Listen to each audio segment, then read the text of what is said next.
Udah bisa. sempat miss ya kan. Iya. Itu jadi blunder untuk Jadi mereka. blunder untuk mereka. Tapi ini dia sesuatu yang sudah kita nantikan. The respect band dari kedua belah tim. Oh, Grafting Face, no Bunny, no Harit, no Joy. All respect untuk kedua belah insinyur di dua belah tim. Oke, mungkin kalau misalkan ada lagi yang harus di-ban, kita masih jadi pertanyaan Chusin sih. Kalau memang mau ditutup silakan, tapi gue rasa itu jadi tugas dari Geek Fam. Wah, Chusin kayaknya ya bakal jadi opsi yang bagus banget untuk di-ban. Dan Geek Fam punya kesempatan itu untuk di-trade juga sebenarnya. Karena kemarin udah ada referensi juga, kayak first pick Kimi udah mulai populer banget dan ramai bahkan untuk diperbincangkan. Oke. Seberapa mahalnya Kimi, first pick ternyata jawabannya. Gimana kalau misalkan memang Chusin di-ban, Kimi dilepas tapi ditukar dengan Kalea? Menurut gue jadi satu opsi yang bagus juga. Tapi Kiminya ternyata. Gak mau, balik lagi respect. Mereka udah lihat kemarin Toy bebas banget, landingnya juga powerful banget. Even mau lawan siapapun. Enak. Mau lawan Moskov juga yang punya piercing power ke belakang, tetap aja bakal kuatan Kimi sih. Gua lebih suka ban Kimi dibanding Zuxin, makanya gua lebih suka nih Zuxin dilepas di sini karena kalau misalnya kita lihat Zuxin ini bisa juga jadi salah satu trapping draft juga, bro. Ya karena entah kenapa ya Kimi semenjak di revamp kemarin itu benar-benar jadi hero yang utility power gitu loh. Mereka Dia punya tahu- Starlium Beam, dia punya Traction Pulse, jadi ya Chusin juga di ban. Mereka- Hero utility pokoknya. Mereka tahu ini bahaya untuk Geek Fam. Jelas-jelas. Geek Fam akan ngelepas satu hero soalnya. Kalea? Dia akan ngadu. Loi sih, Loi gak? No Loi di match ini. No Nggak Loi, ada, no nggak ada. Chusin, iya No iya Loi iya. sih. No Loi, benar. Kalau memang mau ditukar lepas dua-duanya, Zuxin. kalau satu di-ban, satu akan di-ban juga. Kalau memang mau ditukar lepas dua-duanya, Zuxin. kalau satu di-ban, satu akan di-ban juga. Kalau misalnya nggak ada Zuxin, pastikan nggak ada Loi di situ. Oke, tapi Chip menjadi first pick. Menarik Chip, nih. Mereka punya Kalea, tapi kita lihat gameplay yang cukup mengerikan dengan Chip. Mau di counter sama Valentina sekalipun, bahkan kemarin sempat ada Carmilla tapi belum bisa menutup. Tapi Kalea mau nggak mau harus dimakan. Harus keluar sih sekarang Karena juga. kalau Kaleanya nggak dimakan, ditaruh entah dimanapun nomor atau di EXP, ini bakal buat Dairon dan itu bahaya. Iya, aku merasa kayak ini emang keputusan yang paling tepatnya ambil Kaleanya dulu. Dibandingkan dilepaskan begitu saja. Puvius juga bakal jadi good pick, tapi ini langsung menunjukkan bahwa gameplay dari Geek Fam akan memperkuat dari combo di setup turtle-nya. Mereka udah punya Kalea di roamer dan Puvius di EXP. Udah, mereka tahu banget ini Poveus akan sangat menguras energi mereka di saat karena objektif. Pasti. Ada baiknya memang diambil. Dan kalau kondisi saat ini kita melihat Tulus yang akan digunakan oleh Sordaran dan Sasuke Shio langsung. langsung digunakan oleh seorang Sasuke. Nah, yang gue lihat dari kemarin nih, Kalea gameplay jarang banget yang punya follow up damage. Entah kenapa sering banget ada Kalea midnya utility, marksman-nya DPS, sinergi simple yang jarang banget ditunjukkan dan rata-ratanya Kaleanya jadi kalah. Nah, sekarang pertanyaan baru buat Geek Fam nih. Mereka mau memperkuat split push atau team fight-nya? Karena kalau mereka mau memperkuat split push, mereka bisa membawakan Hayabusa di sini. Ini bakal jadi pick yang mungkin bisa ngejawab, tapi balik lagi. Mereka harus ingat ada Suyo, ada Glue juga. Mempertimbangkan split push yang dimana nanti mereka bisa bermain dengan formasi 3-2. Jadi lawannya adalah Chip juga, agak sedikit repot sebenarnya kalaupun ada Hayabusa nantinya. Atau mereka mau team fight kayak Lukas. Kayaknya kalau memang mau team fight enak juga sih. Pick off-nya juga dapat. Tapi ternyata Wah. lanernya dulu. Tapi dia mau team fight, udah nunjukin. Dan jawaban buat Glue. Jawaban buat Glue. Benar, sekaligus. Karena sekarang sebenarnya kita tahu, spread-spreadnya itu anak-anaknya ke depan. Yap. Iya. Dan kalau di depan Faramis disemprot pakai Ghost Bustler itu malah semakin jauh ke Glue utamanya, Benar. damage-nya semakin tinggi. Dan ditambah lagi itu sering. Sering. Quantity glue-nya berubah menjadi bulir-bulir jeruk terbaik, itu sering. Gue tapi agak ragu sih kalau misalkan Dairon akan sering melakukan itu. Kayak dia bisa mainin dengan stack-nya dulu yang benar-benar ketika dia spread itu dia naik. Dan emang harus seperti itu. Iya kan? Kalau Ya, main Glue emang harus seperti itu di depan Faramis. karena kalau enggak itu damage-nya bakal bukan ke dia doang masalahnya, Pasti ke teman-teman bakal. yang ada di sekitar situ. Yes, pasti bakal meledak ke tubuh asli Glue-nya ya. Itu dia. Dan- Oke, tapi kita akan bahas di fase band yang kedua. Biasanya kita lihat RRQ, tanknya atau roamernya itu ada di second phase. Sekarang karena chip terbuka, naik, yang diturunin ternyata Rins. Ya, priority untuk Rins dan juga mungkin untuk Toy-nya ya. Karena balik lagi untuk sekarang kita melihat ada Faramis juga. Ini akan menjadi sebuah dilematik kalau misalkan RRQ nggak bermain kiting dan harus bermain kiting lebih tepatnya. Wow. Fredrin ban. Fredrin. Redrin Band. Fredrin Lucas kan? Salah satu band yang cukup menarik ketika kita udah lihat di kanan ini punya power team fight yang Ya. cukup besar, Profesor. Mengambil referensi dari ini ya, hero permainan 4-1 ya. Nanti mereka bisa bermain Moskov split push, mereka bisa bermain Cloud, jadi alangkah baiknya nge-ban badannya terlebih dahulu karena Kalea di sini build-nya bisa banyak gitu loh. Iya. Dia bisa ke arah favor, dia bisa ke arah conceal, dia bisa ke arah encourage. Banyak opsinya. Itu kalau satu mid lagi nih. Kalau ngomongin asuransi late game gimana dengan Cecilion Rins? Aku lebih mempertimbangkan hero-hero kayak mungkin Cloud yang bakal di-ban. Hero DPS. Ya, hero yang nanti bakal ngerepotin Geek Fam dengan split push-nya RRQ. Karena RRQ bisa main 3-2 loh, ingat ada chip di sini. Masih weak ternyata. Masih tetap mid lane di target ya. Untuk Rins. Jujur kalau lihat dari pool hero-nya Rins sendiri, ini masih ya tadi yang masih terbuka, masih ada Cecilion. Atau dia mau menunjukkan hero-hero baru mungkin yang belum pernah digunakan juga masih ada opsi. Last ban, Beatrix gimana? Nah, Beatrix untuk menghindari pick off ya berarti sama Kalea. Ya. Boleh sih. Karena instan kebetulan- banget loh. Ya itu instan banget dan kedua bareng sama Faramis tuh dia posisinya aman banget di belakang. Netherrealm bakal cover banget. Atau kita putar ke 1-1? Kayaknya Warna kalau bisa. One malah ke RRQ nggak sih? Iya, Warner malah bisa ke Toy kalau bisa aku lihat. Gue takutnya kalau misalkan ke Toy, itu Netherrealm ganggu pak. Ya, Ganggu cross ball tank. Nah tapi balik lagi main kiting kan. Yang dicari RRQ kan main kiting. sama mungkin itu sudah diprediksi oleh para pasukan dari tim Geek Fam ketika mereka lihat udah ada Kalea di awal. Kalea di awal, ya kan kemungkinan dia pakai akan hero purify atau nggak dia paksakan karena 1-1. Ya bisa menjadi salah satu keuntungan ketika Faramis diambil di atas. Tuh, X-Borg di ban ya. Ini mungkin menjadi salah satu traumatik yang menarik ya karena RRQ kalah sama Onyx juga waktu itu menggunakan X-Borg. Dan kita tahu sendiri X-Borg jungle ini kan ada tambahan lagi nih untuk Viraga armornya. Di buff lagi. Lebih Jadi susah percaya. makin susah pecah. Dan kalau misalkan kita build item penambah darah semakin tebal juga Viraga armornya. Betul sekali. Tapi terbuka nih kayak yang tadi kita bahas. Hayabusa open, Beatrix juga open. Sebenarnya dari Geek Fam punya banyak opsi. Kalau misalkan mau team fight turtle pun, mereka masih ada Naruto. Ya bahkan kalau Masih misalkan lepas. mereka mau bawa Moskov di sini masih sangat-sangat memungkinkan. Balik lagi. Mereka masih punya banyak banget opsinya dan itu dia Cloud yang diambil. Wah. Mereka nggak mau kasih Cloud-nya ke Toy. Bahaya, Blazing Duet bisa menghancurkan Netherrealm. Ditambah lagi dengan purify, itu mengamankan dirinya dari Kalea. Iya. Jadi udah satu paket. Oke, opsi bagusnya sebenarnya masih di Bruno berarti ya. Di Bruno tapi Granger ternyata. Oh, ini lebih bermain dengan jarak ya berarti ya. Oke. Granger lumayan sih memang. Dia sonatanya lumayan jauh tapi Rins. Akan ke arah mana nih? High ground defense kah? Novaria? Novaria Granger. Enggak, Valen. Mau diadu ya. Netherrealm versus Netherrealm. Adil juga berarti dari Geek Fam karena mereka hanya menghindari hero-hero yang memiliki area of evac. Iya. Tapi ingat, selain ada Netherrealm, kondisi dari Geek Fam nggak bisa nge-keep up atau catch up terhadap permainan dari sosok Chip. Split push power akan sangat rendah kali ini. Dan ketika dia bawa 2 split pusher, ini akan menjadi sebuah masalah, Profesor. Wah, tapi scaling banget ya Link Cloud. Wow.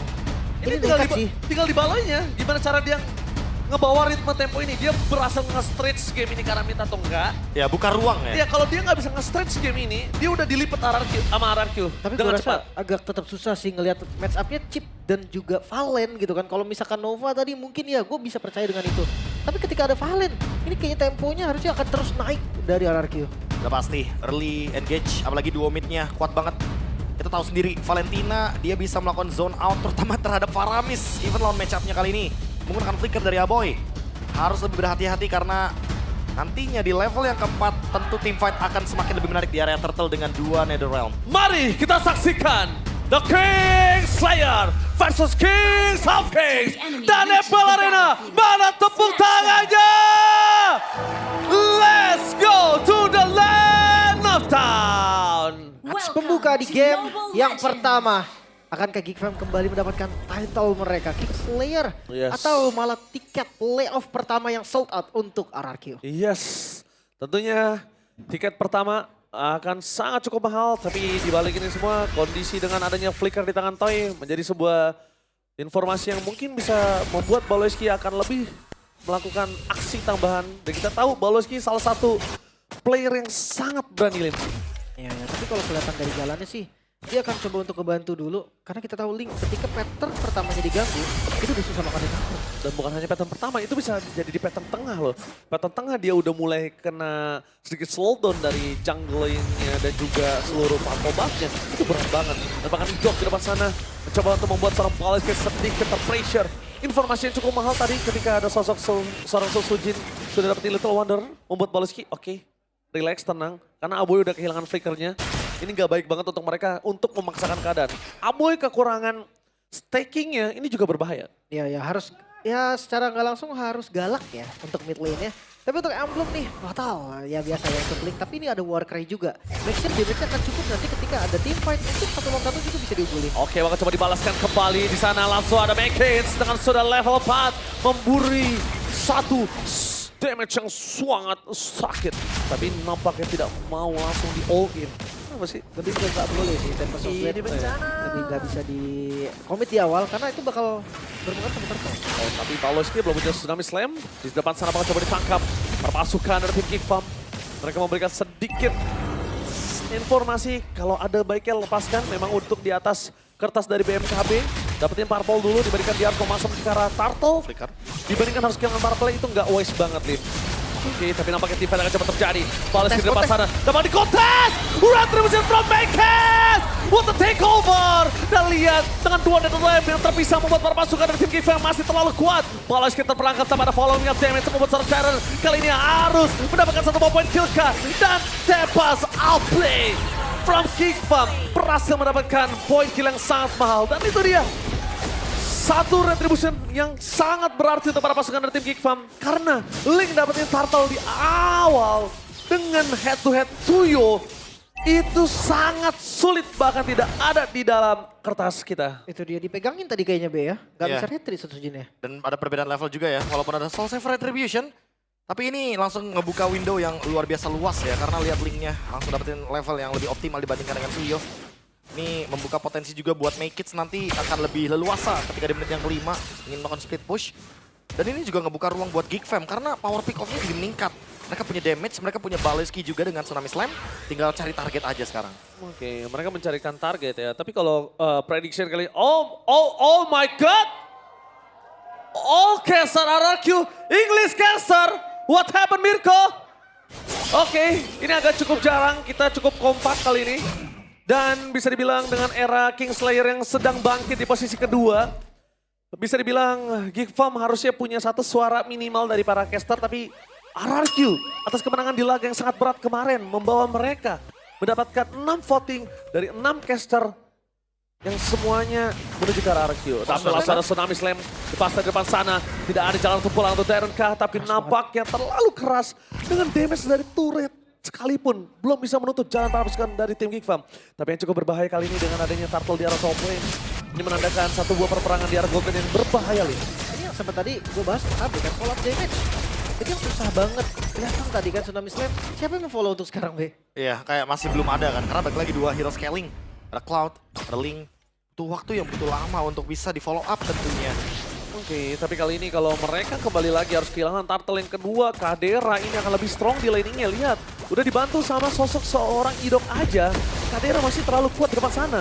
Dan sedangkan para pasukan dari tim Geek Farm, mereka memang tidak bisa dibilang untung dengan cukup banyak. Tapi 300 gold itu enough sekali dalam Tsunami Slam dikeluarkan menuju ke arah seorang Toy. Lalu Flicker dikeluarkan bahkan. Serangan tarik begitu saja Toy harus hilang. Dengan Tempest of Blade bersama dengan adanya dua Nether Ram bisa. Tapi Aboy masih terlalu kuat di depan sana. Berhasil mendapatkan 1 point kill dan juga dengan Aboy. Dengan stack yang dia miliki sudah kembali lagi ke lane of down. Ini menjadi sebuah keuntungan. Tapi satu hal yang kita bisa lihat, Toy-nya tumbang dengan Flicker ini berbahaya. Ya, dan nggak ada Tempest of Blade sekarang. Turtle kembali di setup. Lihat dari Sutsujin, harusnya dia bisa kontes karena Harus. Lucian udah dibuka. Harusnya. Ya, nggak boleh dilepas sih lebih tepatnya. Karena kalau dilepas, Geek Fam akan langsung snowball lebih jauh lagi. Dan ini akan ngebuka ruang teamfight yang lebih bebas lagi buat Cadera. Lihat dari tadi dia nggak stop untuk farming. Ini yang gue bilang dengan ada Turtle Bro. Kaderanya udah di-ganking aja, dia masih damai. Dan ada Wah, itu dia. Lihat, meledak. Dan Sutsujin langsung mengamankan satu buah retribution. Setidaknya satu korban jiwa, tidak terlalu merugi. Membuat perpasukan dari tim Geek Farm kali ini bertukar dengan Turtle. Dairon, kematiannya tidak sia-sia. Tapi tadi ngelihat pattern dari Link juga ketika Turtle-nya lagi di setup, Purple-nya spawn. Makanya bukan pilihan yang mudah kan, dia pilih spawn. Menuju ke console gaming. Tapi ternyata setup yang dilakukan oleh tim Geek Farm udah terlalu kuat dengan 4 orang di arah top lane. Goldnya masih di Geek sih ini, Be. Ya udah pasti sih. Makits juga bisa bermain dengan split push. Dan akan lebih berhati-hati karena 1v1-nya lawan Suyo, dia masih punya Tempest of Blade untuk mundur. Sementara kalau kita lihat dari bagian chipnya nih, ini yang paling penting karena hati-hati bakal ada yang namanya Y-Walk juga. Bisa jadi nanti gankingnya dari bawah. Oh, surprise dari Idol di arah top lane. Tidak mau terlalu terburu-buru, ada informasi yang mungkin cukup mahal nampaknya membuat mereka karena tidak ada 2 orang yang dimiliki visionnya oleh RQ. Takutnya nanti tiba-tiba portalnya dihancurkan. Ya, ya. 4-1 emang bahaya banget sih ngelihat dari Link yang punya power lebih kan untuk split push. Sekarang dia nggak perlu capek-capek pakai Fin Push. Dia bisa langsung Idol bakal coba dimakan Kapsul ke volley defensif dan langsung ada Tsunami Slam. Mencoba volume up damage dari depan sana para pasukan dari tim King Farm. Mereka mencoba mendapatkan satu momen ke atas Toy dan ternyata hilang. 1 point kill atas Make It menyalakan Sky Pisser yang dimiliki dari Toy. Pertukaran yang tidak cukup adil ke Pinwall dari bottom lane dengan cutting minion yang dimiliki dari sosok seorang Sosujin. Itu udah cukup mahal, memberikan ruang dan waktu untuk para pasukan dari tim RRQ King Farm. Mereka boleh memaksa tim fight, tapi lihat dari top lane, Kadera gak ada jalan untuk revive dan flicker yang dimiliki, dibalaskan dan Aboy gak boleh dipaksakan, gak ada Netherrealm, tapi Sun Sojin masih berhasil didapatkan oleh seorang Cops. Pertukaran yang cukup mahal, tiba-tiba di arah top lane sana Kadera berhasil dimakan, tapi 1 point kill atas Sun Sojin merubah skalanya ketika objektif muncul. Wah, berarti tadi ada yang di bagian mid lane bener-bener terekspos ya posisinya. Karena tiba-tiba Aboy masuk dalam portal loh. Iya, shortcutnya deket ya. Dekat banget. Ada yang tengah juga dan ini dampaknya sampai ke turtle loh. Mungkin akan dilepas karena ini belum Udah pasti ini turtle-nya bakal langsung di-secure sama Geek Fam. Gold Lead akan swing ke red side. Geek Fam akan semakin lebih mudah untuk mendapatkan power spike mereka. Karena ingat, Link, Cloud, dua-duanya scaling. Sementara ini early-nya baik-baik aja. Wah, ini late game-nya akan semakin mudah untuk dijangkau. Berarti ini yang kita sempat bicarakan gimana caranya Baloy melakukan scratch. Gimana Baloy nge-delay, nge-relay seluruh waktu untuk bisa main di mid game. Dan berhasil. Walaupun tanpa point kill dari Baloy dengan instan, tapi mereka berhasil dengan team fight, Lim. Ya kalau misalkan late game sih, follow-up-nya apa? Ada damage pasti. Ada. Karena kalau udah late game, Trinity dari Cloud aja itu udah kayak burst damage kan. Udah. Sampai basic attack-nya kan. Iya. Makanya lihat Blade Armor loh, first item dari Dairon. Kayak nggak kaget kalau misalkan tiba-tiba nanti dia spread terus meledak gitu kan. Karena dia baru punya Silencer, masih belum cukup untuk menahan semua dealing magic damage dari Aboy. Even ketahan tetap sakit sih. Ya Aboynya udah punya Lightning Truncheon. Ingat spread banyak banget jumlahnya dan sekarang Lightning Truncheon itu unlimited targetnya. Oh iya, bisa kena semua dan hati-hati teman-teman di sekitarnya ya. Iya, jangan Karena itu deket-deket. bisa kena juga loh. Jangan deket-deket Pirain, nanti bakal meledak. Ya, meledak. Dan dari segi item dari Kadera masih full farming dengan 1 buah poin kill yang dimakan dari Kadera itu nggak nutup kemungkinan Abilia langsung ada Tsunami Slam di depan sana. Belum ada following up damage tampakan Sun Sojin. Terkena blasting 2-1 Sun Sojin. Still survive. Dibalikan kembali dengan keadaan para pasukan dari tim Geek Fam yang memilih untuk mundur. Dan RRQ juga nggak berani maju lebih dalam lagi. Karena mereka sadar ada Netherrealm. Aboy itu bisa ngebuat Dairon tumbang dengan sangat instan. Mungkin kalau bukan dengan glue itu bisa dibalis tadi Profesor. Bisa dibalikin keadaannya. Ya tapi dengan adanya pertukaran di bagian top lane udah untung ya. RRQ nggak mau overcommit juga. Walaupun ada kesempatan untuk hidup datang ke area bottom lane dengan portal Baloy mencoba mendapatkan Prince. Mundur ke belakang, damage terlalu besar. Tapi tampaknya Mackets masih berlebih. Gak ada yang lihat. Kalau Tempest Soul di depan sana. Flicker for defensive dan langsung ada 1 Netherrealm. Penyelamatan dari serang Aboy. Membuat para pasukan Idol. Surprise attack. Menuju ke blasting buat Bob Kadera. Berhasil mendapatkan 1 point kill. Midfield di depan sana para pasukan dari tim King Farm. Mereka walaupun tidak ada Tempest Soul berhasil mendapatkan 2. Ini berbanding terbalik dengan apa yang diinginkan oleh RRQ. Dan momen yang begitu tepat karena Lord langsung saja spawn dan lihat langsung dieksekusi tanpa ragu. Ini 2 kali loh objektif. Mereka team fight di objektif dan mereka kalah. Portalnya udah bagus tapi sayangnya tidak ada Netherrealm. Itu aja. Rins tumbang duluan. Sehingga tidak ada team fight yang begitu adil. Karena Geek Fam udah buang Netherrealm duluan. Iya betul. Dan mereka mendapatkan mid lane turret secara paksa. Wah ini decision dari Geek Fam sepersekian detik langsung pindah loh dari objektif kill ke objektif yang lebih penting. Bener. Central turret dan Lord. Iya, cepet banget ya tadi. Bahkan dengan Tempest of Blade yang udah keluar, mereka bisa kabur nih dari momen-momen genting tadi. Nah sekarang dicari dulu nih Netherrealm-nya. Jangan Wajib, sampai team fight gak ada Netherrealm. Tapi yang gue suka sih, ini 1 penyelamatan dari Aboy. Itu ngerubah segalanya. Kalau tadi Aboy gak masuk dengan adanya 1 Netherrealm, mungkin beda kasusnya Iya, Profesor. pasti, Karena pasti. mereka akan ada team fight di dalam turret. Karena kalau boleh Mid jujur lane. itu timing Idok bagus banget. Idok udah pas banget momentumnya. Terlalu banyak source skill yang keluar. Tapi lihat Rins, di arah bottom lane akan menjadi pilihan utama. Bakal coba dipaksa mundur ke arah belakang dan bakal coba ditarik itu saja. Terlalu sakit, terlalu terburu-buru. Dan satu hal yang cukup berbahaya, tidak ada pasif turret. Di arah bottom lane, para pasukan dari tim RRQ. Kita lihat, yang bisa melakukan clear cepat siapa? Gak ada high ground defender yang pasti ya. Gak ada. Karena masih ada Holy Defense di area mid lane dan Geek Farm pun Oke, di depan sana Ido! Tipat kembali terjadi dengan Netherbrand di depan sana membuat para pasukan dari tim RRQ bersama dengan Ido. Tapi nampaknya Toy free hit. Belum ada apapun yang bisa melakukan following up dan bahkan Palenski mencoba untuk bertahan. Blazing Grand from Candera! Oh my gosh. Meanwhile, My Kids baru muncul ke permukaan. Bisa menghadapi siapapun. Looking for wipeout. RRQ, what a timing from Idok selalu bagus. Tapi sorry to say, following up damage tidak ada yang berhasil sama sekali. Oh my god. Naikkan backhand. Mereka belum pakai damage yang diberikan oleh seorang Toy. Terlalu sakit. Respect is the key. Dan Candera jangan sampai terkena Sky Pisar. Toy di belakang sana. Dapat Wind of Nature. Mencoba untuk menyelamatkan sosok dari seorang Toy. Ido. Meanwhile permasukan dari tim Geek Farm. Mereka udah standby. Sekalipun dengan Aboy tanpa Nether Ram. Tapi menunjukkan kualitasnya. Seorang Aboy. Batang hidungnya aja udah menakutkan dua pemain dari tim RRQ. Dapat RRQ, mereka seperti terbawa tempo yang diinginkan oleh Geek Fam. Yes. Mereka terburu-buru, Be. Ya sekarang malah ini playgroundnya Geek Fam sekarang. Ini udah mulai masuk ke ranah-ranah dimana Cloud-nya udah punya damage. Link-nya juga udah punya power untuk ke belakang. Wind of Nature tadi udah pop out juga. Jadi Toy harus lebih berhati-hati dan menjaga posisi. Sementara kebalikannya Candera yang baru selesai dengan Wind of Nature. Dia udah pasti bakal lebih leluasa untuk dive in ke belakang. Tapi ini kita harus berikan applause juga untuk Toy dengan segala kerugian yang dimiliki dari tim RRQ. Dia masih punya farming gold yang sangat baik, Profesor. Masih punya surplus dari gold yang dia miliki, Lim. Karena Cloud-nya nggak pegang laning jauh sih. Mungkin itu jawabannya ya. Iya, iya. Kalau Cloud-nya tadi pegang laning jauh, ya linknya nggak akan sekat sekarang. Dan gold dari Candera juga akan lebih tinggi. Tapi yang gue pertanyakan ya, apa nggak selalu terlalu cepat sih dari shortcut-nya Idok? Mereka selalu kayak Idok datang shortcut langsung tumbang. Netherrealm-nya pun nggak bisa selamatin. Iya. Itu yang mungkin bisa kita lihat dari first damage yang diberikan oleh seorang Aboy juga menjadi sebuah problem untuk Dairen. Yang bisa dibilang Dairen ditekuk abis untuk game kali ini, Lim. Lebih kebalik lagi sih, Aboynya mau ngasih nggak di Netherrealm-nya. Karena dari tadi Rins masih kerepotan dan itu dia Netherrealm yang dibutuhkan. Sehingga kita tinggal menunggu timing portal dari Idok. Oke, apakah langsung ada di belakang sana? Langsung ada Link, tapi di belakang sana Idok!